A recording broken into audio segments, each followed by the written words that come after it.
নরসিংদী পলাশে জনতা জুট মিলে হামলা চালিয়েছে মিলের বিক্ষুব্ধ শ্রমিকেরা। এতে আহত হয়েছেন ৬ নিরাপত্তা কর্মী। বৃহস্পতিবার রাতে বাগপাড়া গ্রামে এই হামলা হয়। মিলের কর্মকর্তারা জানান, গত কয়েকদিন ধরে শ্রমিকরা বেতন বোনাস বৃদ্ধিসহ ১৪ দফা দাবিতে আন্দোলন করে আসছিলেন। বৃহস্পতিবার রাতে দাবি নিয়ে মালিকপক্ষের সাথে শ্রমিক প্রতিনিধির বৈঠক চলছিল। এ সময় মালিকপক্ষ দাবি বাস্তবায়নে ১৫ দিন সময় চাইলে বিক্ষুব্ধ শ্রমিকদের একাংশ হামলা ভাঙচুর করে। এ সময় হিসাব কক্ষের লকার ভেঙে অর্ধ কোটি টাকা লুট হয় বলে অভিযোগ উঠেছে।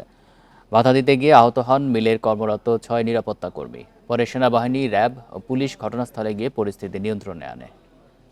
মালিকের যে প্রস্তাব সেটা মেনে নিয়েছিলেন, কিন্তু কিছু দুষ্কৃতিকারী তারা আসলে, আমি শ্রমিক বলবো না, তারা আসলে ধ্বংসাত্মক মনোভাব নিয়েই হয়তো এসেছিল। তো তারা এক পর্যায়ে নিজেরা উত্তেজিত হয়ে কিছু সংখ্যক তারা এই যে অপ্রত্যাশিতভাবে ভাঙচুর করেছে।